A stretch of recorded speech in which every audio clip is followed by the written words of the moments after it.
Hey, what's up, guys? I just had to make a quick video because I'm just getting tired of all the um, new Pacers content creators out here just always, saying the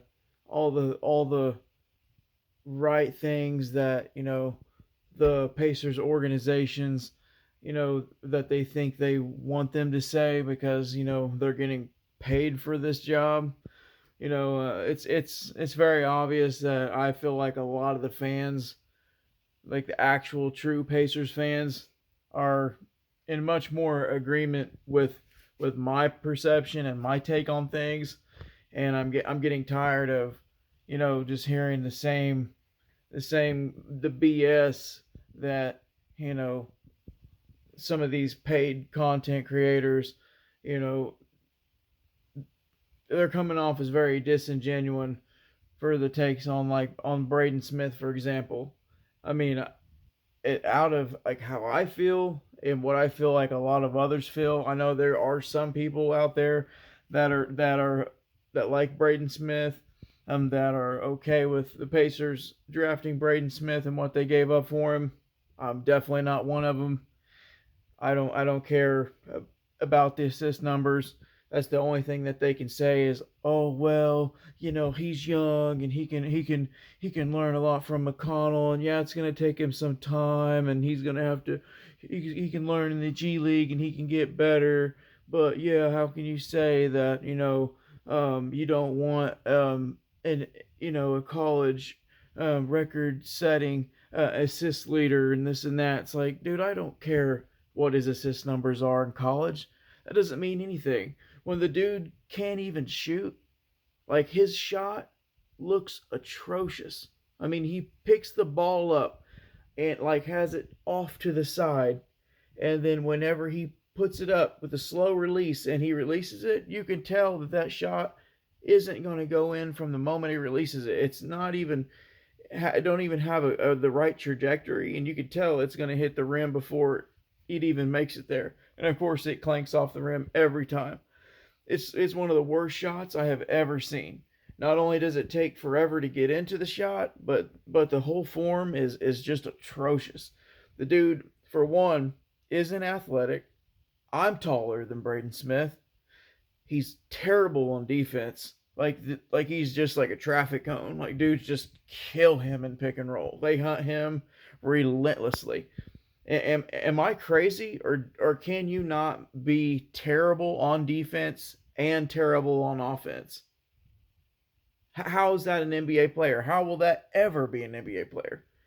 I mean, if his shot percentages would have been like crazy good, like if he was shooting like 40% from three, close to, 48% field goal, percentages, if he would have been like even Tyler Tanner and was like, crazy athletic, even though he was small, I would have been all for Tyler Tanner, but he's not. He's not even close to that. This kid won't even be able to get in the lane and make a layup like on anyone. Like he won't even be able to do that without getting swatted. He doesn't have a pull up shot. He has no go to shots that I've seen so far ever anywhere on the floor. Like if he's going to be successful at all, he's going to have to develop a consistent jumper from somewhere on the floor and have to get to that spot like all the time, or this dude will just never make it. He'll never make it in the NBA. Because, for one, if you can't shoot the ball at all, and if your shot looks that bad, it doesn't matter how good of a passer you are, because defenses are going to back off of him. And whenever they back off of him, the passing lanes are clogged. Like, you're facing huge athletes and like guys with long wingspans and guys that are going to be in those passing lanes to keep you from making that pass because they know that you don't want to shoot the ball. But if you're going to stand out by three, they're going to have you shoot that ball. They're going to say go ahead, and you're going to brick it every time, and you're not going to be able to get the pass because he can't drive the ball. He's not that quick. He's not quick enough that he's going to get past the defense or get deep enough into the paint to where he can even kick the ball out. And then if he does get into the paint, they're going to be looking for him to kick the ball out because they know he's not going to drive the ball. So really, his passing at the NBA level will never be there because they're going to be ready for this dude. They're going to make him shoot. They're going to clog the lanes. So all of his assist numbers would drop dramatically, or he's going to turn the ball over like crazy because he's not going to have the looks. He can't see over the defense because he's so small, and he can't jump to even see over the defense because he's not athletic. So what positives can you tell me that Braden Smith has that shows you that he has a future as an NBA player? There is none.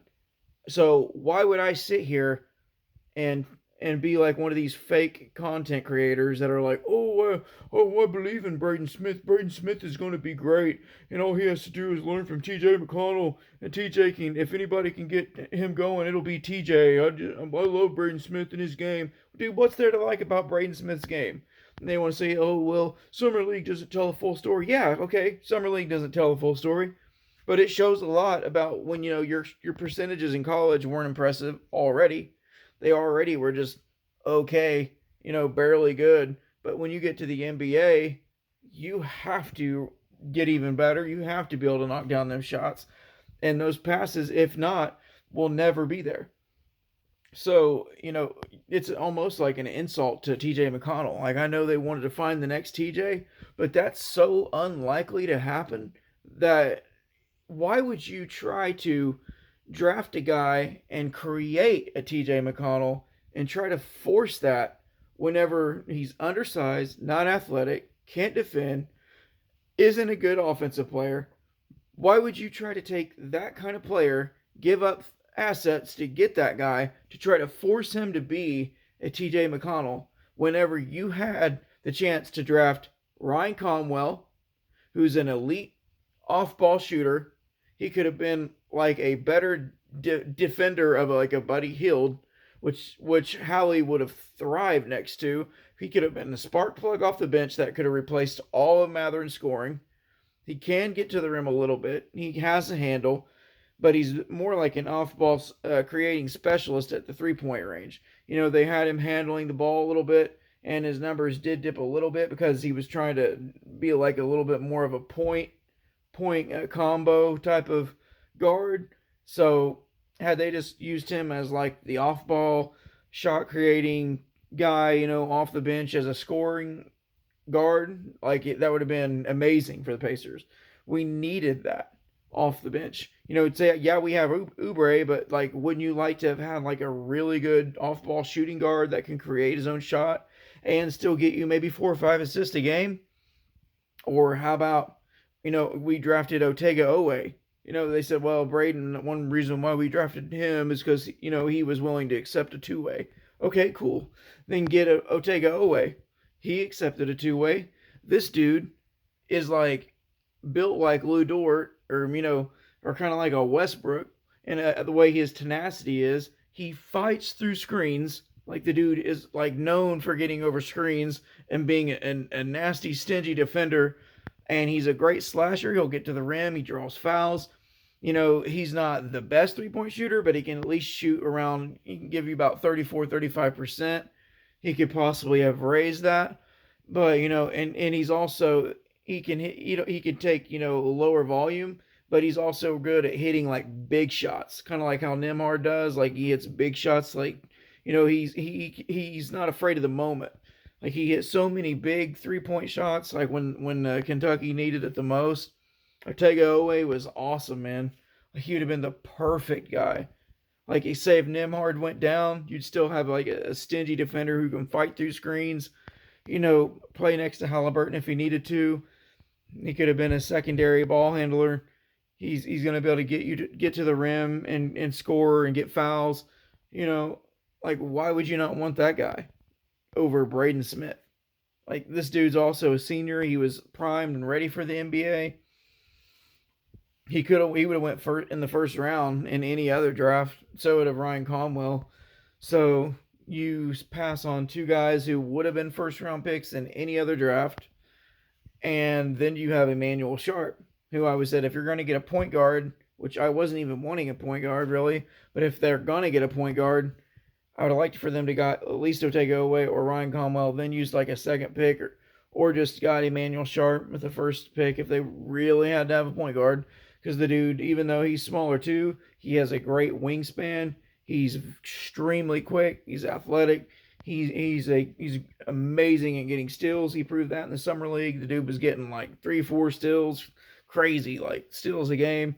He's able to get to the rim with his quickness. He can shoot the lights out at three. He can still get you 4 or 5 assists. Like, why would you not want that first? I would much rather have that guy who's a threat, who can still get you assists by driving the lane and dishing it, kicking it out, being a stingy defender. But no, let's not get him. Let's get Braden Smith, because there's just so much to like besides of his passing. No, there's nothing. There's nothing. Like, dude, he has to pass the ball. He has no other option. He has no other choice but to pass the ball. I'm not impressed by a college guy who can get you some assists, but yet can't do anything else on the floor. That's my biggest thing when I'm scouting prospects. They have to be at least be able to do 3 things well, and they have to have at least 2 other things that they're pretty good at or that they have potential in. And then they failed in the Zubac trade to get the LA Clippers second. How can you not swing that? Like, I would have went after Derrick Jones Jr. I would have said, if you want me to do this trade, you're giving me Derrick Jones Jr. I don't care. Like, maybe I would have traded Jarris Walker to another team to open up the space. Maybe got another pick or another player. Could have even swung them another player. Maybe a future, highly protected first, if they wanted something for Derrick Jones Jr., since they viewed him as such a key piece of their defense and stuff. But I wanted them to draft him before the Clippers ever had a chance. They left him in free agency. He was one of the last people to be drafted before the Clippers picked him up, and I begged the Pacers to get him back whenever the Pacers just had Obi starting at power forward, and before they went and got Siakam. Could you imagine having Derrick Jones Jr. on that team? The both of Obi and Derrick Jones Jr. flying down the floor with Halliburton. Oh my God, it would have been crazy. But they didn't sign him. Could have signed him for a little bit of nothing those first couple years. Now he's making about $10 million on an expiring contract. I would have demanded that. I would have done whatever I could to have got him. If not, at least get the second round pick in the 2026 draft, because that pick right there ended up being the exact second player that I wanted them to draft. If they got a pick, I was hoping they might move up to get a late first and get Malik Thomas. That was the guy I wanted, but I wanted Ryan Conwell or Otega Owe. If not, Emmanuel Sharp, if you had to have a point guard. But I really wanted them to get that Clippers second, which they should have easily been able to get in that Zubac trade. And had they done that, they would have been able to have gotten Baba Miller, who I really wanted so bad. And if you're going to take a gamble on a player that you want to try to develop, and that's worth the development and taking the chance on a guy, it would be a 6'11" power forward center, which is what he is. And I don't know if many people realize this, but he was a point guard before he hit a growth spurt. Now he's 6'11". The dude hustles like crazy. He gets rebounds. He fights for rebounds. He boxes out. He hustles on defense. He blocks shots like crazy. Has great lateral burst and quickness to get up off the floor. Perfect timing. He can rise up, spot up, and shoot spot up threes off the dribble. We could walk the ball up the court and just pull up and shoot. Now he's not hitting a great percentage right now, or he wasn't. At one time he was doing pretty decent, but then his percentages dropped down. But you don't have to have him shooting a high volume of those right now. You could have had him maybe take 2 a game, see how he does, if he can raise his percentages. And if he starts to hit him at a higher rate, then you can kind of increase his shot attempts. But the hustle, the defense, the blocks, the rebounds, the handling, the passing, he's getting 6 assists a game for the Clippers, putting up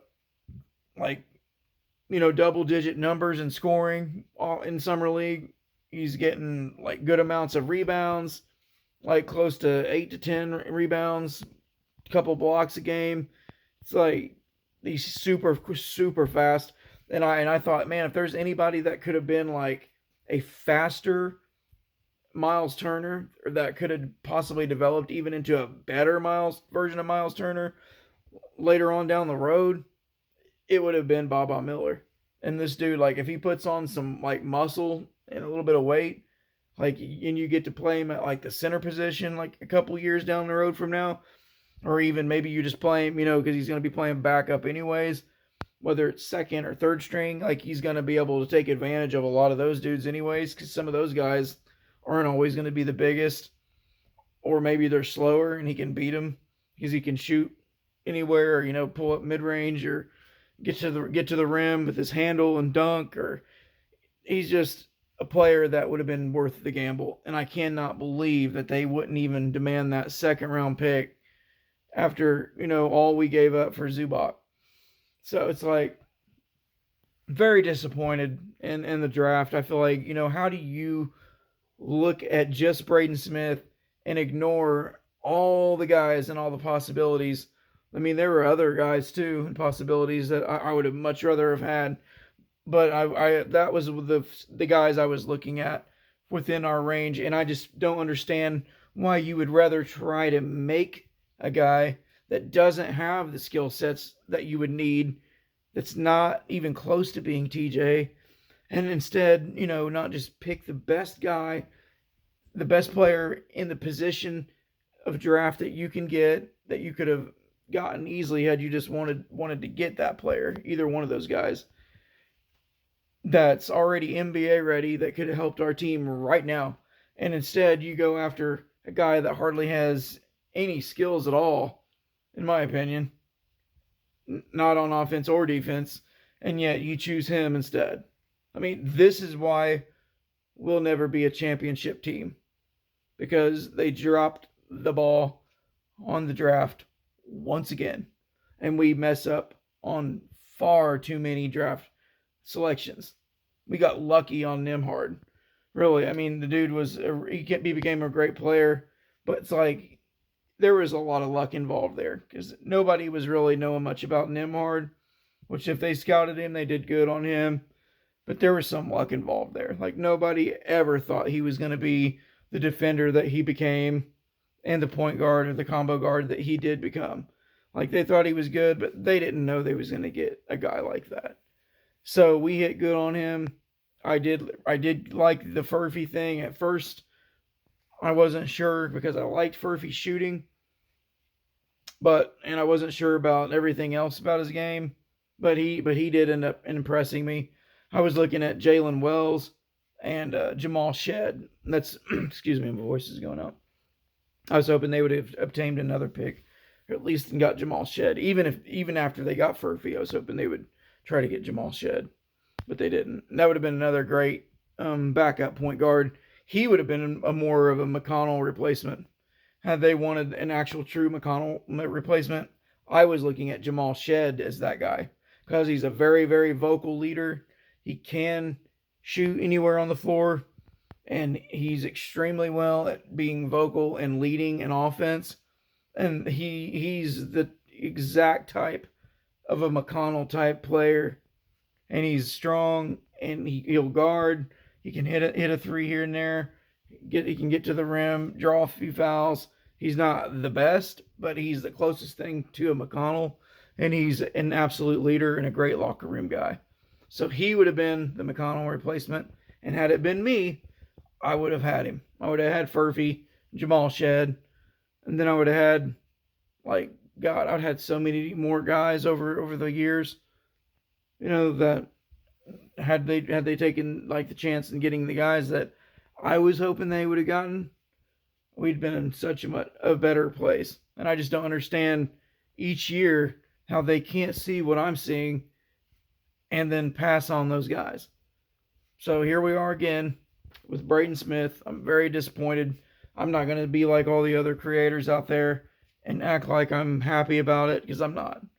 I don't think he'll even make it to the NBA. I don't know. Tell me what you guys think. Were you disappointed in the draft at all? I mean, do you really believe that Braden Smith is going to be the next backup replacement of TJ McConnell? Am I just, being a Braden Smith hater, or do you agree with me? I'm interested to know. I want your comments. Please leave them down below, and if you like this video and you think I should make more, please let me know, because I'm wanting to start my own podcast soon. All right, thank you guys. Peace.